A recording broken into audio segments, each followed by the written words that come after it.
안녕하십니까. 우리 가까이 계신 분들과 인사 나누시겠습니다. 안녕하십니까. 반갑습니다. 사랑합니다. 감사합니다. 축복합니다. 교회 소식 알려드리겠습니다. 예배 드리는 데 힘써 주시기 바랍니다. 또 가정예배 주일 저녁이나 평일에 꼭 들어주시길 바랍니다. 지금 예배는 각 구역별로 1, 2부로 나누어 드리고 있습니다. 또 성경 주보 문제 그리고 성경 일독에 참여해 주시기를 바랍니다. 전도자 전도 물품이 준비되어 있습니다. 우리 필택자와 그리고 항종 직분자 훈련이 이달 11월 달 매주 수요일 저녁 예배 시간에 있습니다. 우리 필택자들과 또 항종 직분자들은 꼭 참여해 주시기를 바랍니다. 유초동부 가을 성경 학교가 또 어제와 이어서 이번 토요일 날 또는 토요일 날 있습니다. 우리 중고동부 청년부는 가을 나들이를 이번 또는 토요일 날 있게 되겠습니다. 신천지 및 각종 이단을 또 경계해 주시기 바랍니다. 또 섬김이 있습니다. 또 우리 박정희 시장께서 중식 떡을 또 섬기고 있습니다. 또 감사드립니다. 11월의 목회 계획을 계속 참고해 주시길 바랍니다. 교회 소식 이상입니다. 이 시간 우리 다 같이 일어서서 경건한 마음으로 하나님 앞에 예배를 드리겠습니다.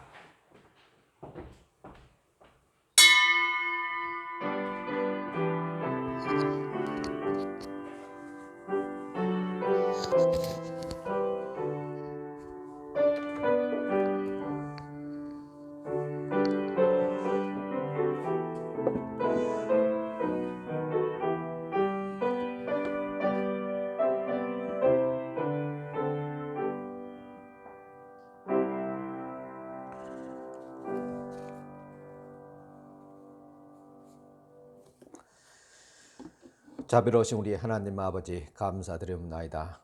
오늘 이 시간도 주님 앞에 우리의 몸과 마음과 정성을 또 물질을 들여 주님 앞에 감사와 영광을 돌리고자 하옵나니 이 자리에 주께서 임재하여 주옵시고 우리의 예배를 받아 주시옵기를 간절히 바라고 원합니다. 오늘도 주시는 하나님의 말씀과 또 찬양과 또 기도를 통해서 하나님 영광 받으시고 우리에게는 은혜가 되며 위로가 되고 능력이 되는 귀한 시간 되어지게 하옵소서. 우리 모든 성도들의 삶을 주님께서 주관하여 주옵시고 항상 하나님의 인도하심과 보호하심과 축복하심이 있게 하여 주시옵기를 간절히 바라고 원합니다. 특별히 이 시간 12월 1조 예물을 주님 앞에 구별해서 드립니다. 첫 예물을 주님 앞에 드렸음에 모든 물질들이 더욱 거룩하며 온전케 하옵시고 손실이 없도록 하옵시고 주께서 약속하신 대로 물질의 복까지 저들의 사업과 경영과 그리고 직장과 가정에 이르기까지 주님께서 축복하여 주시옵소서. 또 하루하루 감사드리오며 또 하나님의 은혜로 또 손자 취직을 허락하여 주심을 또 감사드리오며 무사히 또 시합을 마칠 수 있게 하심을 또 감사드립니다. 또 하나님의 은혜로 또 회복해 하심을 감사드리오며 또 하나님의 은혜 감사하며 그럼에도 불구하고 또 감사드리오며 주님의 은혜에 또 감사하며 귀한 또 예물들 드립니다. 이 손길들 주님께 또 기억하여 주시고 또 주님 앞에 감사하는 귀한 이 모든 손길 위에 또 감사하는 이들이 넘쳐날 수 있도록 축복하여 주시옵소서. 또 주일에 헌금을 드리며 성교 구제 장학 건축 예물로 드립니다. 이 모든 향기로운 예물을 기쁘게 받아 주시옵시고 또 복을 다해 주시되 믿음의 복을 건강의 복을 물질의 복까지도 다하여 주시옵소서. 예수님 이름으로 축복하며 기도드리옵나이다. 아멘. 네, 다 앉으시기 바랍니다. 이 시간 우리 최정 지사님 오셔서 찬양 드리겠습니다.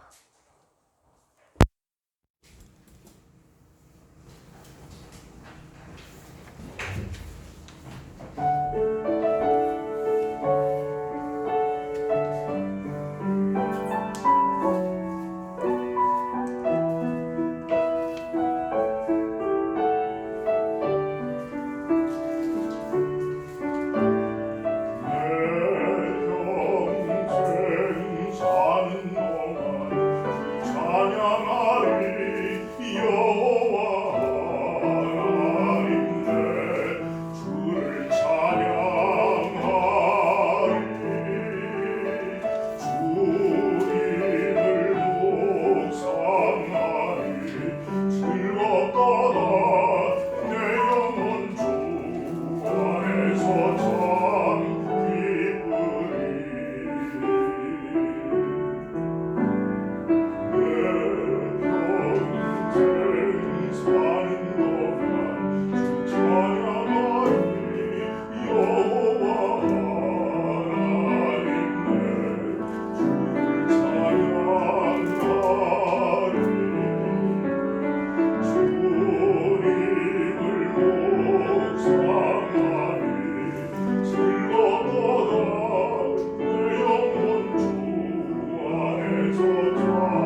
감사합니다.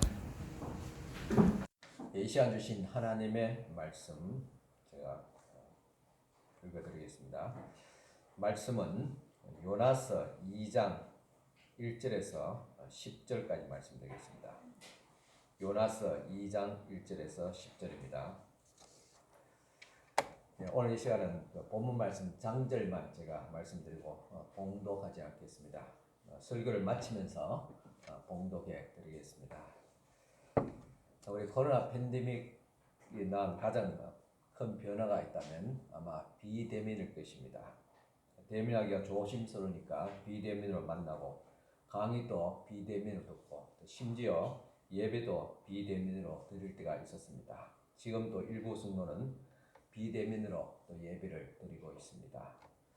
이제 위드 코로나로 전환하면서 다소 소모임들이 완화되었지만 아직도 조심스럽습니다. 그래서 한동안은 예배 중심으로 그렇게 신앙생활을 할 것입니다. 여러분들 원한다면 그룹별로 또 개인별로 또 신앙 기도도 할 수 있겠지만은 아직까지는 부담스러울 수가 있습니다. 아마 내년부터는 가능하지 않을까 그렇게 짐작합니다. 사실 설교만이라도 집중하고 실천한다면 신앙생활하는데 큰 문제가 되지 않습니다. 어떤 분들은 개인적으로 또 지도해 주기를 바라는 분도 있을지 모르겠지만은 개인적으로 말씀을 듣고 적용한 것은 자신의 몫입니다. 우리가 성경을 통해서 하나님 말씀을 듣습니다. 세계 모든 그리스도인들이 이 말씀을 보고 듣지만은 개인적으로 그 말씀을 또 접하게 됩니다. 내가 하나님 말씀 가운데서 또 하나님의 음성을 듣게 됩니다. 마찬가지로 이 시간 설교는 우리 교인 전체를 향해서 선포되어지지만은 각각 개인이 하나님의 말씀으로 들려지게 됩니다. 이는 마치 오순절날 마가이 다락방에 하늘에서 큰 불기둥이 내려와서 사람에게 임할 때는 각각 불의 혀같이 갈라져서 임하게 되는 것과도 같습니다. 그래서 오늘 이 시간 주시는 하나님의 말씀이 여러분 각각 개인에게 들려지는 또 하나님의 음성이 되기를 축원합니다. 우리가 코로나 팬데믹을 경험하면서 또 다른 변화는 건강에 대한 관심을 더 높아진 것 같습니다. 여러분, 우리 몸이 약하거나 병들 때 치료하는 가장 보편적인 방법은 약을 쓰는 것입니다. 그런데 약이 독이라는 사실을 여러분 아십니까? 사실 약초로 분류되어져 있던 식물들은 거의 다 독성을 지니고 있습니다. 독초도 잘 쓰면 약이 된다는 것입니다. 이처럼 독성의 물질이라도 소량을 사용하면 오히려 좋은 효과를 거두게 됩니다. 예를 들어 방사선은 굉장히 위험한 것으로 알려져 있습니다. 그런데 병원에서 영상 촬영할 때 사용하기도 하고 특히 암 치료할 때도 방사선을 쬐기도 합니다. 왜 이렇게 위험한 짓을 할까요? 위험한 것도 소량을 쓰면 좋은 약이 되기 때문입니다. 예방주사도 같은 원리입니다. 우리가 지금 거의 모든 국민들이 코로나19 백신을 접종했습니다. 그리고 해마다 또 독감 또 백신을 접종합니다. 사실 예방 접종이라는 것은 이 우리가 그토록 위험하고 경계될 그 바이러스균을 소량 우리 몸에 투입하는 것입니다. 왜 이런 위험한 짓을 하는 것일까요? 바로 독도 잘 쓰면 약이 되기 때문입니다. 비슷한 개념으로 외상후 성장이라는 용어가 있습니다. 아마 여러분들이 외상후 장애, 트라우마라는 말은 많이 들어보셨을 줄 압니다. 그런데 외상후 성장이라는 말은 좀 생소할 수 있습니다. 외상 후의 장애는 과거에 경험했던 끔찍한 사건에 대한 기억으로 심리적으로 불안해지거나 두려워지는 것, 또 정상적인 생활이 어려워지는 현상을 말합니다. 이처럼 과거에 받은 상처가 우리에게 많은 부작용을 가져옵니다. 하지만 우리가 기억해야 될 것은 우리가 과거에 받은 상처가 부정적인 면만 있는 것이 아니라는 사실입니다. 외상 후 성장이라는 용어가 그것을 설명해 주고 있습니다. 외상 후 성장은 과거에 받았던 끔찍한 아픔과 상처를 극복해 가는 과정에서 오히려 예전보다도 더 단단해지고 담대해지는 현상을 설명하는 용어입니다. 베드로전서 5장 10절에 보면 모든 은혜의 하나님 곧 그리스도 안에서 너희를 부르사 자기의 영원한 영광에 들어가게 하신 이가 잠깐 고난 당한 너희를 친히 온전하게 하시며 굳건하게 하시며 강하게 하시며 터를 견고하게 하시리라. 우리가 받는 잠깐의 고난, 작은 양의 독이 또 작은 양의 바이러스가 우리에게 있어서 굳건하게 하시고 강하게 하시고 견고하게 하신다는 말씀입니다. 소설가 백용옥 씨는 칼럼에서 이런 내용을 다루었습니다. 스트레스가 무조건 나쁘다는 해석은 경계해야 할 것이다. 약간의 소음, 그리고 공복, 허기, 독성, 비판 등은 우리를 이롭게 한다. 더 나아가서 이 스트레스의 근원을 제거하는 것이 명백히 해로운 결과를 초래할 수 있을 것이라고 했습니다. 우리가 스트레스 없는 것이 좋은 것이라고 생각하지만 때로는 우리가 가진 이 스트레스는 이런 순기능을 한다는 사실을 기억해야 합니다. 여기서 팁 하나를 드리겠습니다. 고난이라는 이 스트레스가 어떤 사람에게는 상처로 남고 어떤 사람에게는 순기능으로 남게 되는데 이유가 무엇일까요? 무엇이 우리로 하여금 이 스트레스가 어떤 사람에게는 병으로 어떤 사람에게는 성숙으로 남게 될 수 있을까요? 그것은 고난에 대한 이해와 믿음입니다. 고난에 대한 이해는 일반적으로 얻을 수 있습니다. 고진감래라는 한자 성어와 같이 고생 끝에 즐거움이 온다는 사실을 알고 있습니다. 하지만은 우리는 여기서 더 나아가서 고난을 즐거움으로 바꾸어 주시는 예수 그리스도를 믿음으로 말미암아 상처로 남지 않습니다. 오히려 은혜와 감사가 되어집니다. 잠시 고난을 받았던 요나를 보십시오. 요나서 2장 9절에 나는 감사하는 목소리로 주께 제사를 드리며 했습니다. 나의 서원을 주께 갚겠나이다. 구원은 여호와께 속하였나이다 하니라. 서울의 뱃속에서 고난을 받음으로 구원의 하나님을 찾게 되어졌고 구원의 하나님을 만남으로 감사를 드리게 되었습니다. 이런 차원에서 우리의 감사의 지형이 좀 더 넓어졌으면 좋겠습니다. 이제 요나 이야기를 통해서 이 점을 좀 더 깊이 생각해 보고자 합니다. 요나서 2장에서 일생의 가장 절망적인 상태에 처한 요나의 모습이 그려지고 있습니다. 요나는 하나님께 불순종했다가 풍랑을 만납니다. 그가 탄 배에 아까운 물건들을 바다에 다 던져지고 이제는 주변 사람들에 의해서 요나마저 바다에 던져지게 됩니다. 그리고 물고기 뱃속에 들어간 일련의 과정을 겪게 됩니다. 이것이 요나에게 얼마나 절망적인 사건이었는지 다음 구절을 통해서 표현하고 있습니다. 요나서 2장 2절에 이르되 내가 받는 고난으로 말미암아 여호와께 불러 아뢰었더니 주께서 내게 대답하셨고 내가 스올의 뱃속에서 부르짖었더니 주께서 내 음성을 들으셨나이다. 여기서 스올이라는 말은 죽은 자들이 가는 처소, 죽은 영들의 거처 또는 무덤이란 의미를 가지고 있습니다. 그러니까 요나가 지금 스올의 뱃속에 빠졌다는 것은 절망적인 상태, 죽음과 같은 그런 처참한 자기를 표현한 것입니다.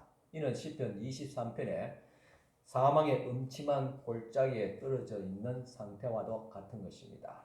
그만큼 희망이라고 해서 눈 씻고도 찾을 수 없는 절망적인 상황을, 그런 장소를 의미합니다. 그러니까 실상은 이 끔찍한 스올의 뱃속 같은 고통스러운 상황이 요나를 크게 성장시켰고 요나의 타락과 변질을 막는 축복이 되었습니다. 그래서 세상 모든 사람들이 낙심되고 절망적이고 처참한 실패라고 하는 그런 경험을 할 때 예수를 믿는 우리는 그것을 하나님의 축복으로 인식할 수 있어야 됩니다. 물론 이것은 그렇게 말처럼 쉽진 않습니다.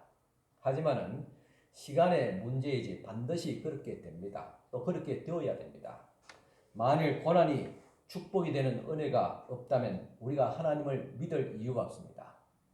주님께서 말씀하신 같이 각자 자기의 십자가를 지고 나를 따라오라는 주님의 음성을 따라서 주님을 따를 필요도 없습니다. 그래서 우리는 인생의 여정을 뒤돌아보면서 푸른 초장을 지낼 때뿐만 아니라 끔찍한 스올의 뱃속에 있던 날들도 놀라운 하나님의 축복이었다는 사실을 인식할 수 있게 될 것입니다. 우리가 전도할 때 강력한 무기가 바로 이것입니다. 고난이 축복이었다는 사실입니다. 우리는 이것을 복음이라고 말합니다. 예수님은 가장 큰 고난이었던 십자가를 구원으로 성장시켰습니다. 우리들도 이를 본받아서 고난을 구원으로 나아가는 성장의 기회로 삼아야 될 것입니다. 그래서 예수께서 나를 따르거든 각자 자기의 십자가를 지고 따르라고 말씀하셨던 것입니다. 십자가를 지고 따르는 신앙, 그렇지 않는 신앙은 수준의 차이가 분명히 있습니다. 오늘 많은 젊은 사람들이 혼자 사는 사람들이 많아지고 있습니다. 결혼을 해도 자식을 낳지 않거나 또 하나 정도 낳습니다. 물론 여기는 각자 개인의 사정과 이유들이 있습니다. 결혼하거나 자식을 낳는 것이 옳고 그렇지 못한 것이 옳지 않다는 그런 뜻이 아닙니다. 하지만은 결혼을 하고 자식을 키워본 부모와 그렇지 않는 사람들의 인생은 그 깊이가 다를 수밖에 없습니다. 이것은 돈을 주고 살 수 없는 더 가치 있는 삶인 것입니다. 신앙의 깊이도 절대적인 아니지만 지대한 영향이 있습니다. 그래서 사정이 있거나 홀로 있거나 자식이 없다면 그 정성과 에너지를 주를 섬기는데 힘써야 될 줄 압니다. 그래야지 고난을 통해서 배울 수 있는 은혜를 얻을 수가 있습니다. 그렇다면 이 스올의 뱃속, 그 사망의 음침한 골짜기에서 어떻게 요나가 축복의 참 도구로 그렇게 삼을 수 있었던가, 그 이유를 세 가지로 정리해 보고자 합니다. 먼저 스올의 뱃속이 요나로 하여금 하나님을 진지하게 찾게 되어졌던 장소가 되어졌기 때문입니다. 사실 1장에서 요나를 보면 진지하지 못했습니다. 아무나 체험할 수 있는 하나님의 체험할 수 없는 하나님의 음성을 들었습니다. 아무나 할 수 없는 중요한 사명을 받았습니다. 이 정도가 되면 진지하게 하나님 앞에 나가 물어보아야 하지 않겠습니까? 그런데 요나는 민족적인 감정과 자신의 편견으로 순종하지 않았고 도망쳐 버렸습니다. 그리고 배 밑창에 들어가 숨어 버렸습니다. 이와 같이 그의 삶에는 진지함도 없었고 기도도 없었습니다. 제가 초등학교 다닐 때 우리 동네 동생과 함께 스승들의 미꾸라지를 잡으러 간 적이 있었습니다. 동네 동생이는 깡통을 들고 있으라고 저는 망태를 들고 또랑을 훑치면서 미꾸라지를 잡았습니다. 한참 잡아보니까 깡통이 한 반 정도 찼습니다. 그런데 동네 동생이 좀 도랑에서 미끄러지면서 깡통에 있는 미꾸라지를 다 쏟아버렸습니다. 그때 어린 신지 얼마나 화가 났던지 동생을 굉장히 혼내주고 집으로 가라고 쫓아버렸습니다. 그리고 다시 깡통을 치우기 위해서 또 또랑을 혼자서 좀 치면서 미꾸라지를 잡고 있었는데 그만 고무신 한 짝을 잃어버렸습니다.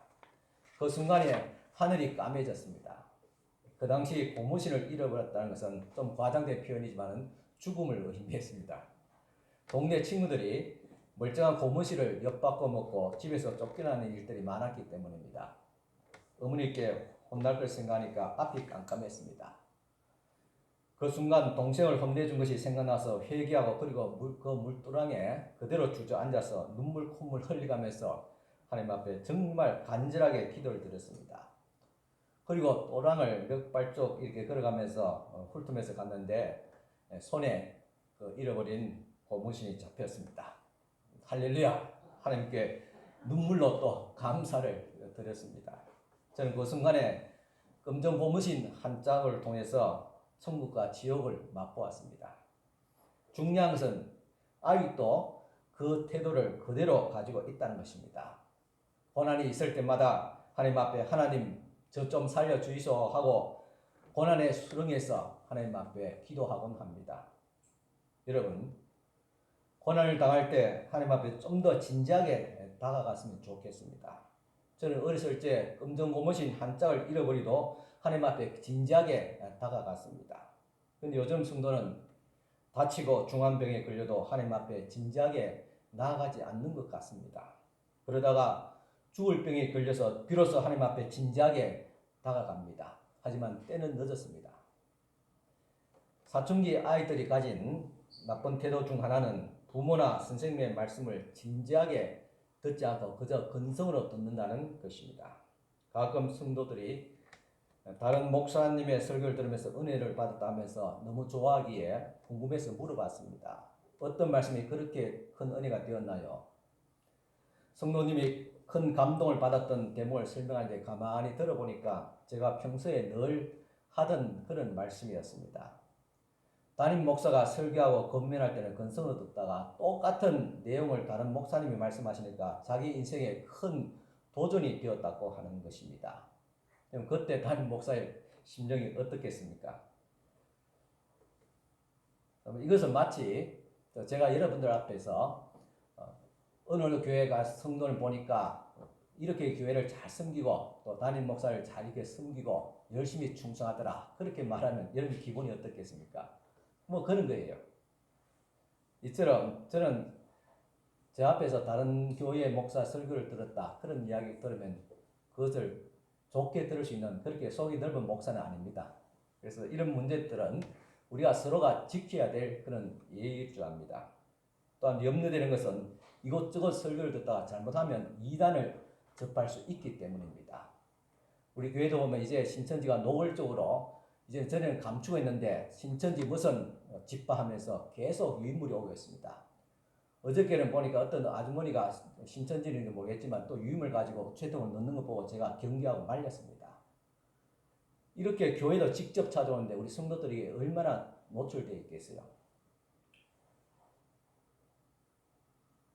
사실 오늘 저는 이 요나서 1장 1절을 보면서 요나가 너무나도 부럽습니다. 여호와의 말씀이 아미떼의 아들 요나에게 임하니라 이르시되 여호와의 말씀을 받는 것만큼 부러운 것이 없습니다. 게다가 2절에는 당시 최고의 강대국이 있던 아수르 제국 수도를 향해서 하나님의 말씀을 선포하라는 말씀을 듣게 됩니다. 참 가슴 벅차게 들어야 될 말씀 아닙니까? 그럼에도 불구하고 요나는 이 놀라운 하나님의 말씀을 자기의 생각의 기준대로 잘라버렸습니다. 그의 반응을 보십시오. 요나서 1장 3절에 그러나 요나가 여호와의 얼굴을 피하려고 일어나 다시스로 도망하려 하여 욥바로 내려가더니 했습니다. 이처럼 요나는 하나님의 말씀을 근성으로 듣고 그저 피해버렸습니다. 웃기는 것은 이렇게 하나님 말씀을 근성으로 듣던 요나가 배를 타고 가던 선원들이 당신은 누구냐는 질문에 대해서 이렇게 대답합니다. 요나서 1장 9절 그가 대답하되 나는 히브리 사람이요 바다와 육지를 지으신 하늘의 하나님 여호와를 경외하는 자로다 하고 했습니다.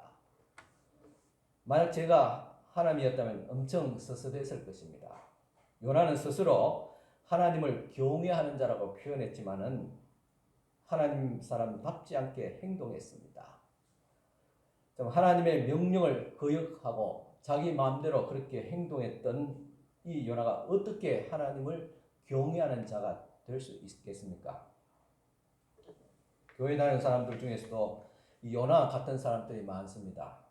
자신은 크리스천이고 하나님을 믿는다, 하나님을 경외한다고 말을 하지만은 하나님의 말씀에 귀를 기울이지 않습니다. 사춘기 아이들처럼 하나님의 말씀을 근성으로 듣습니다. 요나도 이런 부류의 사람들이었습니다. 제가 가끔 예배 후에 성도들이 요청이 있어서 상담할 때가 있습니다. 그 성도가 고민하고 있는 문제에 대해서 방금 설교한 말씀 가운데서 다 답이 있었습니다. 그런데도 아직 답을 찾지 못한 것처럼 방황하고 고민하고 있는 것입니다. 참 담임 목사는 마치 피를 토하는 그런 심정으로 말씀을 선포했는데 성도는 근성으로 들었던 것입니다. 말씀은 말씀이고 내 삶은 내 삶입니다. 그런 식이죠. 여러분 이 시간도 여러분들이 힘든 어려운 문제를 가지고 나오지 않았습니까? 오늘 이 말씀 중에 답이 있고 또 내게 들려주시는 하나님의 음성이 있습니다. 그래서 이제는 그 말씀을 품고 또 기도하고 실천하기만 하면 됩니다. 그래도 깨닫지 못하고 실천하지 못한다면 이제는 갈 곳은 한 곳밖에 없습니다. 바로 서울의 뱃속이 기다리고 있습니다. 그곳까지 가지 않기를 바랍니다. 이렇게 하나님의 말씀을 근성으로 듣다가 혼쭐난 요나는 서울의 뱃속을 경험하면서 태도가 완전히 달라졌습니다. 요나서 2장 1절 4절 요나가 물고기 뱃속에서 그의 하나님 여호와께 기도하여 이르되 내가 받는 고난으로 말미암아 여호와께 불러 아뢰었더니 주께서 내게 대답하셨고 내가 서울의 뱃속에서 부르짖었더니 주께서 내 음성을 들으셨나이다. 주께서 나를 깊은 속 바다 가운데 던지셨으므로 큰 물이 나를 둘렀고 주의 파도와 큰 물결이 다 내 위에 넘쳐나이다. 내가 말하기를 내가 주의 목전에서 쫓겨났을지라도 다시 주의 성전을 바라보겠나이다 하였나이다. 그동안 기도하지 않았던 요나가 이제는 비로소 하나님을 찾고 부르짖으면서 기도하기를 시작합니다. 여기서 주의 성전은 하나님이 임재하시는 곳을 상징적으로 표현한 것입니다. 지금까지 요나는 하나님을 말씀을 또 무시하고 정반대의 길로 도망갔습니다. 그러던 요나의 태도가 너무나도 달라졌습니다. 이제 하나님을 의지하고 의뢰하고 또한 하나님의 임재가 계시는 그 성전을 바라보기를 원한다고 했습니다. 어떻게 이렇게 달라질 수 있겠습니까? 그의 고백을 계속 들어보겠습니다. 7절에 내 영혼이 내 속에서 피곤할 때 내가 여호와를 생각하였더니 내 기도가 주께 이르러 싸우며 주의 성전에 미쳤나이다. 이 보면 피곤이라는 단어가 나옵니다. 이 단어는 원어로 아주 강한 의미를 가지고 있습니다. 오늘 여러분들이 어제 주말에 좀 오랫동안 어디 다녀왔더니 일요일 했더니 피곤하다 그런 정도의 의미가 아닙니다. 절망적인 그런 상황을 말합니다.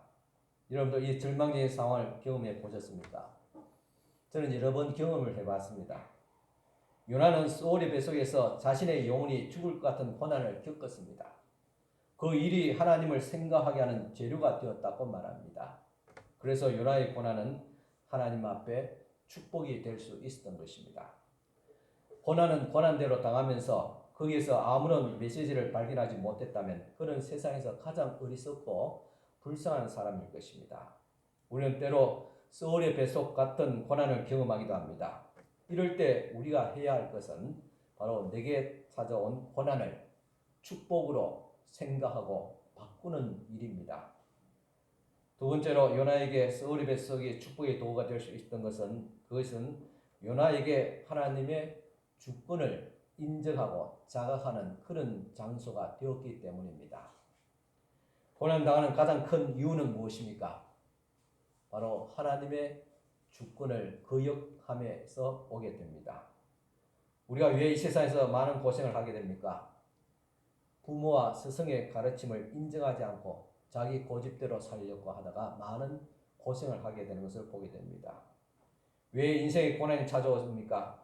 창조주 하나님의 주권을 인정하지 않기 때문입니다. 왜 신앙의 위기가 찾아옵니까? 목사의 가르침을 받지 않고 자기의 편견과 고집대로 하려고 하기 때문입니다. 바로 요나가 그런 사람이었습니다.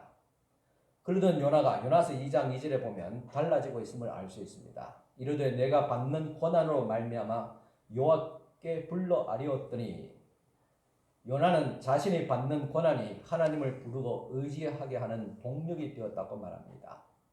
3절에서 한 걸음 더 나갑니다. 주께서 나를 깊은 속 바다 가운데 던지셨으므로, 여기서 주께서라는 이 한마디가 정말 중요합니다. 주께서 나를 축복하시고, 주께서 나를 인도하시고, 주께서 나를 깨닫게 하시고, 주께서 나를 고난에 던지시고, 주께서 나를 구원하셨습니다. 이렇게 나의 모든 삶의 영역에 주께서라는 하나님의 주권을 인정하는 것입니다. 이런 사람을 시편 1편에서 말한 의인이고 그렇지 못한 사람이 악인인 것입니다.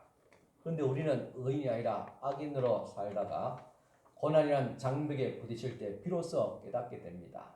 그리고 인정하게 됩니다.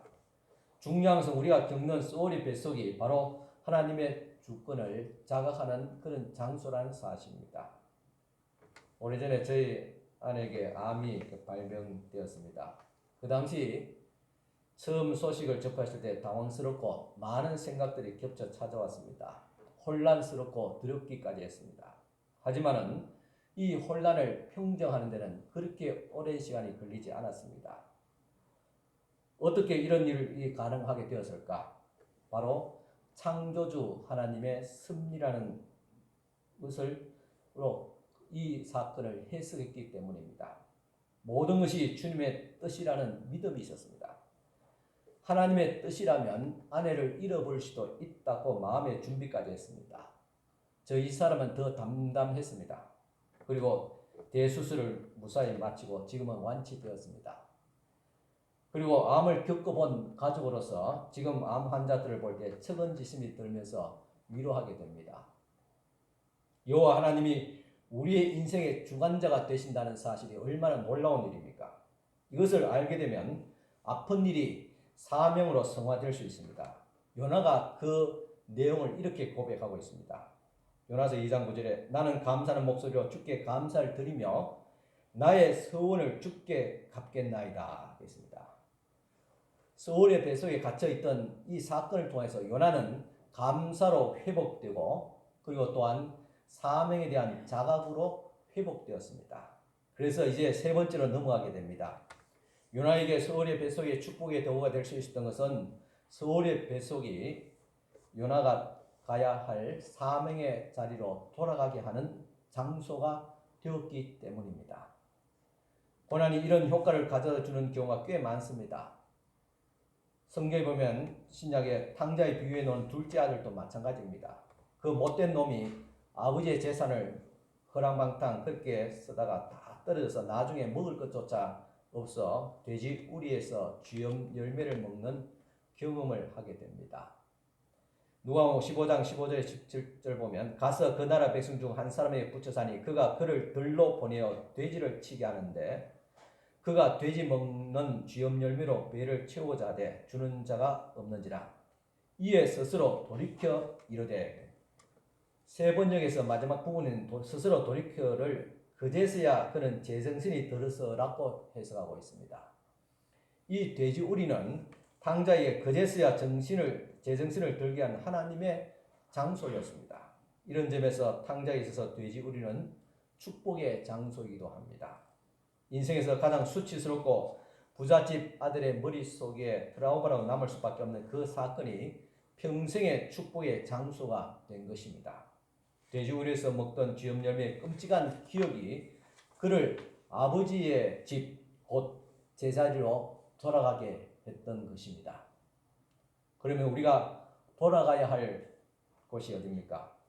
그리스도를 믿는 자리입니다.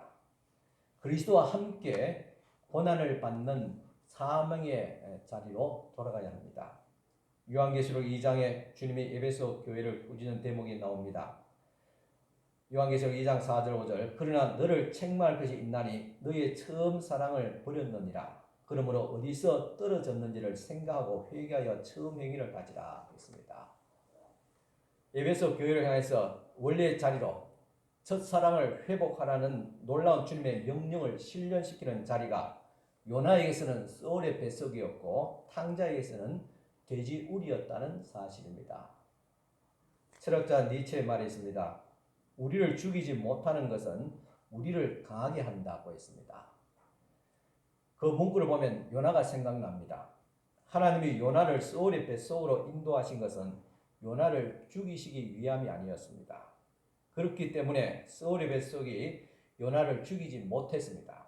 그리고 죽이지 못한 것은 우리를 강하게 만드는 문구처럼 그 고난의 소울의 뱃속이 나를 강하게 만들었던 것입니다. 살아가다 보면 원치 않는 병을 얻기도 하고 또 억장이 무너지는 일을 만나기도 합니다. 우리의 삶을 또한 교회를 흔드는 일들에 분노하기도 하고 또한 상처를 받을 때도 있지만 이 한마디로 다 정리될 것입니다. 우리는 이 일들로 망하지 않는다. 누가 나를 죽일 수 있는가? 누가 나를 망하게 하는가? 누가 하나님의 교회를 흔들 수 있는가? 하나님이 나를 망하게 하지 않는 한 우리는 망하게 수 없는, 망하게 되지 않는 사람이다. 그리고 나는 다시 강하게 일어날 것이라는 사실입니다. 그러니 누가 우리를 괴롭게 하더라도 너무 미워하거나 원망하지 말아야 됩니다. 그 사람은 우리를 죽일 수 없고 죽일 수 없는 그 사람으로 인해서 우리는 더 강해지기 때문입니다. 하나님이 주권자가 되시는 사람에게는 이런 은혜가 있습니다. 시편 119편 71절입니다. 고난 당하는 것이 내게 유익이라 이로 말미암아 내가 주의 율례들을 배우게 되었나이다. 고난으로 말미암아 하나님의 말씀을 깨닫고 배우고 또 하나님 앞에 나아갈 수 있게 되었다는 말씀인 것입니다. 우리의 감사의 지경이 여기까지 더 넓어졌으면 좋겠습니다. 오늘도 우리에게 일할 수 있는 터전을 주신 하나님께 감사하고 또 건강을 주신 하나님께 감사도 하지만은 가난하게 되어도 감사하고 병들어도 감사하고 식구가 암을 얻게 된 것도 감사할 수 있다면 감사의 지경이 더 넓어지지 않겠습니까? 자식이 애를 먹여도 감사할 수 있다면 감사의 깊이가 더 깊어지지 않겠습니까? 여기서 팁 하나를 또 드리겠습니다. 하나님 아버지를 섭섭하게 하지 마시기 바랍니다. 부모를 애먹이지 마세요. 부모는 용서할 수 있을지 모르지만 결국은 내가 살아가면서 다 보응을 뼈저리게 받기 때문입니다.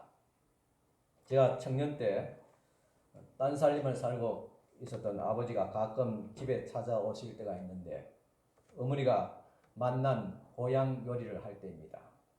어머니는 음식을 준비하시고 아버지는 방에서 TV를 보고 계시는데 당시 트로트 공연을 보고 계시는 것입니다.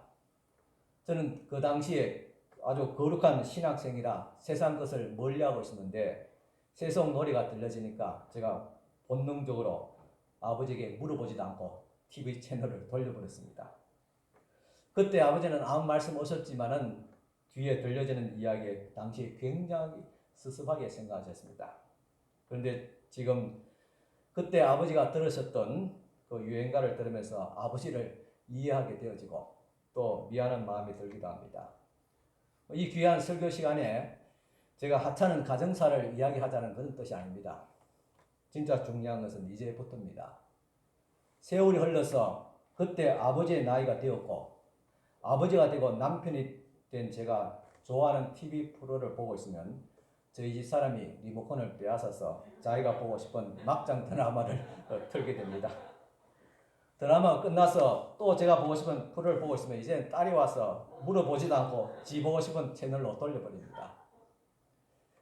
참 TV 앞에서 남편의 주권도 아빠의 주권도 다 잃어버렸습니다. 그러면서 수십 년 전에 제가 아버지께서 보시던 채널을 돌려버린 그 불효의 죄값을 지금 톡톡히 치르고 있습니다. TV 앞에 저는 하염없이 낮아집니다. 어떻게 보면 우스운 이야기지만은 이 이야기 속에 저희 경험 속에 진리가 있습니다. 하나님은 죄를 용서하시지만은 또한 보응하시는 하나님이십니다. 그래서 부모를 섭섭하게 하지 마세요. 하나님께서 다 갚으십니다. 교회에서 영적 아버지와 같은 목회자를 마음을 아프게 하지 마세요. 그 다음은 제 입으로 이야기하지 않겠습니다. 그리고 목사는 성도를 섭섭하게 해서는 안 됩니다. 제가 전에 있던 교회에서 법물 제일기로 올 때 새벽 기도에 오셨던 성도들이 가시지 말라고 제 바지가래 양쪽을 붙잡고 울면서 예언하고 하는 것을 매몰차게 뿌리치고 왔습니다. 제가 그것도 다 보응을 받고 있습니다.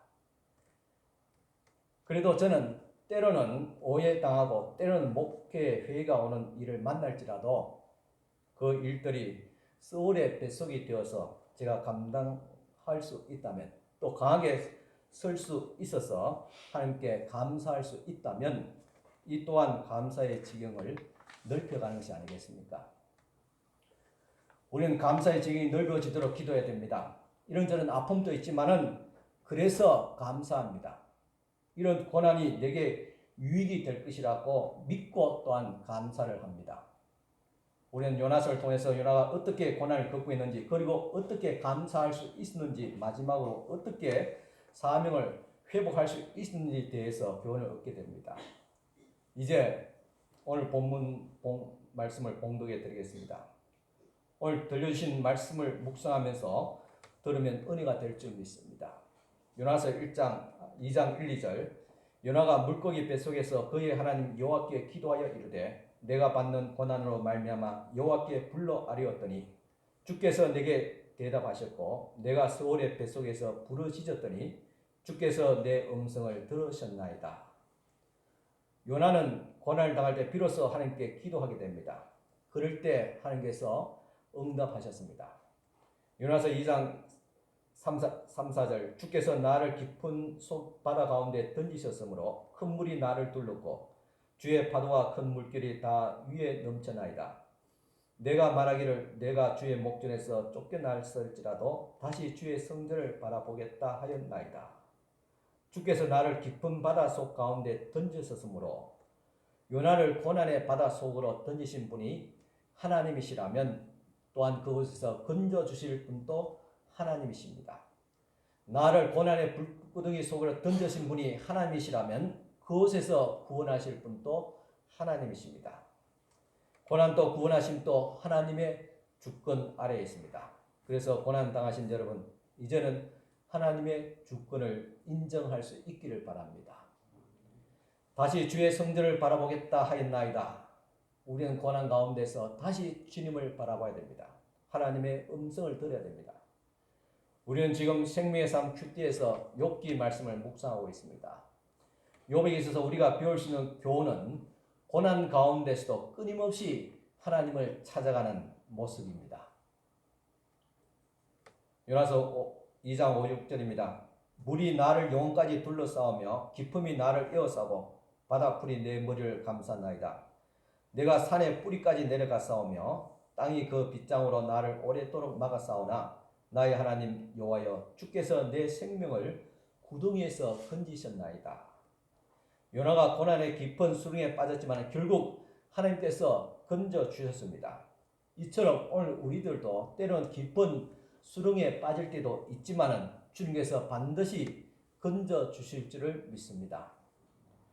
7절입니다. 내 영혼이 내 속에서 피곤할 때 내가 여호와를 생각하였더니 내 기도가 주께 이르렀사오며 주의 성전에 미쳤나이다. 고난을 통해서 그는 여호와를 생각하게 되고 하나님의 성전을 향해서 가게 되었다는 사실입니다. 그런 의미에서 고난은 마치 하나님을 향해 찾아가게 하는 나침반과 같습니다. 그래서 고난당한 자는 하나님께로 돌아가야 됩니다. 반대로 고난이 없는 인생이 더 위험합니다. 하나님께로 가는 방향을 잃어버리기 때문입니다. 8절입니다. 거짓되고 헛된 것을 숭상하는 모든 자는 자기에게 베푸신 은혜를 버렸사오나 아니라고 편한 신앙을 추구하는 거짓된 믿음을 가진 자는 고난을 통한 하나님의 은혜에 이를 수가 없습니다. 하나님의 전으로 돌아오지도 않습니다. 9절입니다. 나는 감사하는 목소리로 주께 제사드리며 나의 서원을 주께 갚겠나이다. 구원은 여호와께 속하였나이다 하니라. 고난을 통해서 요나는 다음과 같은 두 가지의 결론에 이르게 됩니다. 감사의 회복과 사명의 회복이었습니다. 오늘 주님께서 우리에게 고난을 허락하신 이유도 마찬가지입니다. 감사와 사명의 회복입니다. 욥은 구원에 하나님께 감사할 뿐만 아니라 이제는 자신의 소원을 갚겠다고 서약했습니다. 즉 하나님께 주신 사명을 감당하겠다고 결심한 것입니다. 오늘 우리들도 고난 가운데서 감사하는 신앙으로 나가야 할 것입니다. 또한 감사에 그칠 것이 아니라 사명으로 나가야 합니다. 참으로 안타까운 것은 감사는 있는데 사명이 없습니다. 우리 성도들도 어떤 일을 당할 때 또 어떤 일을 만났을 때 감사하며 주님 앞에 영광을 돌립니다. 그런데 감사로 끝나버립니다. 사명으로 이어지지 않습니다. 우리는 건강의 주심을 대해서 감사를 합니다. 그렇다면 그 건강을 가지고 봉사해야 하지 않겠습니까? 물질을 주심을 감사합니다. 그렇다면 물질로 섬기하지 않겠습니까? 소원을 이루게 하심을 감사합니다. 그렇다면 이제는 사명자로 헌신해야 하지 않겠습니까? 10절입니다. 여호와께서 그 물고기에게 말씀하시매 요나를 육지에 토하니라.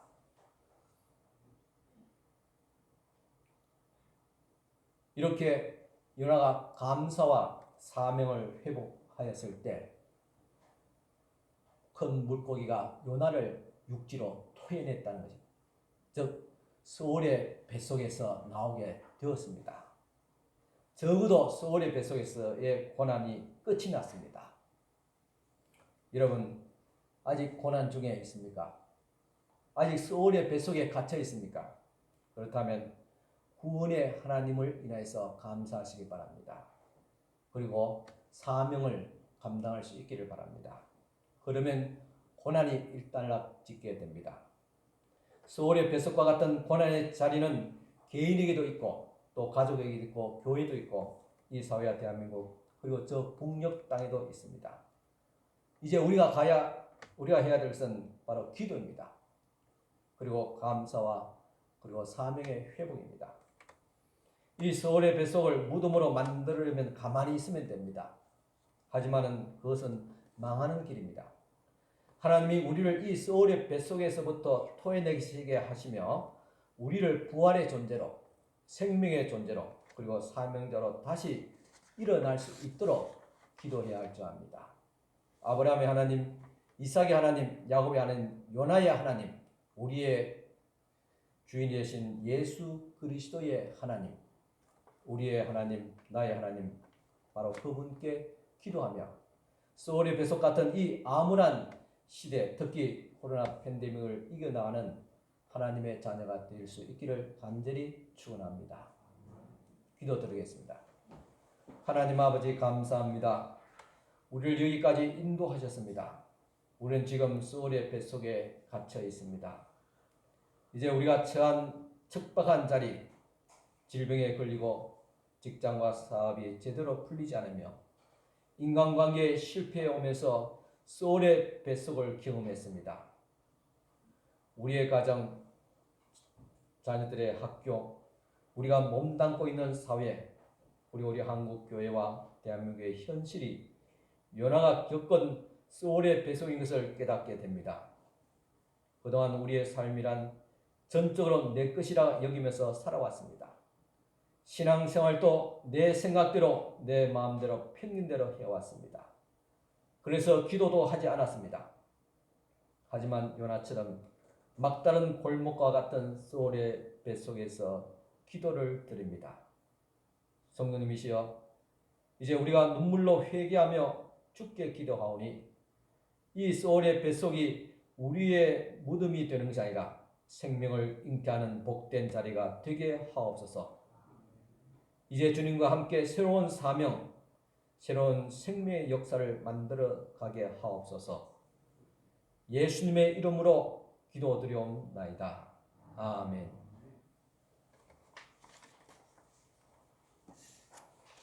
우리 다 같이 찬송가 301장 드리겠습니다.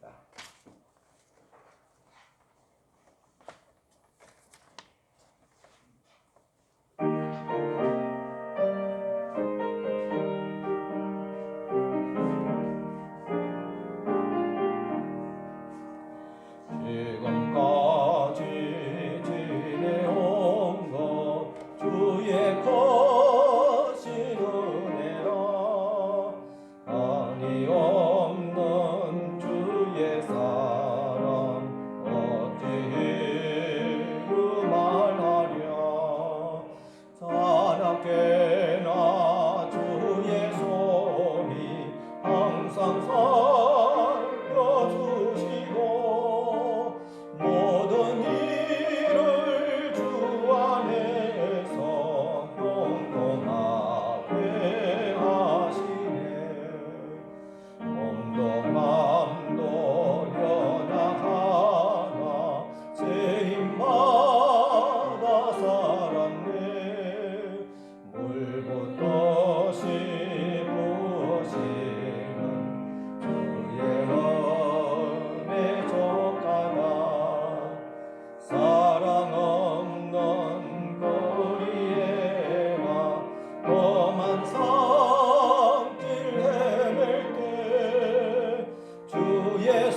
같이 일어서서 축복 기도 받으시기 바랍니다. 지금은 우리 주님 예수 그리스도의 은혜와 하나님의 크신 사랑과 성령님의 감화교통 충만하신 은총이 오늘 이 시간도 주님 앞에 나와서 예배하고 돌아가는 사랑하는 우리 모든 성도들 머리 위와 저희들의 가정과 자녀들 위해 그리고 사랑하는 조국 대한민국과 온 인류 위해 지금도 영원토록 함께 있을지어다. 아멘.